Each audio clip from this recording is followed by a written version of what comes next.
喂，吳君如，你又做司儀啊？我發達啦，我發達㗎啦呢鋪。有幾發達？出年即係幫阿公做嘢做得多，我又攞啊！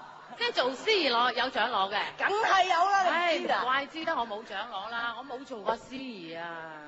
你攞過㗎咯我幾時有攞過啊？喎，你攞過幾次㗎咯我邊有攞過啫？喎？我去到你屋企睇到好多金像獎㗎喎。我屋企啲金像獎。你偉仔攞晒啦！哦，嘿佢還佢，我還我啊嘛。我係咪腳頭唔好咧？佢腳頭唔好。係啊，飛佢啦！喂，其實咧，你望佢，佢唔望你㗎。試下先真係。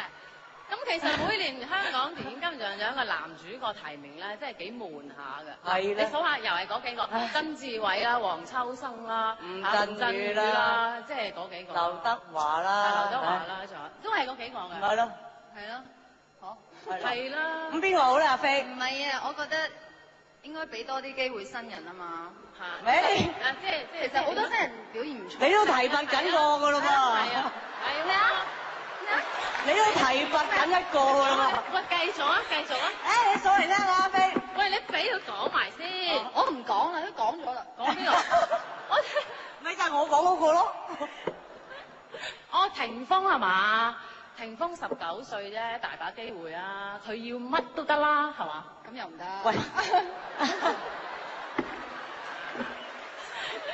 阿姐，阿謝賢笑得鬼死咁開心喎，係咪有呢個新抱好開心咧？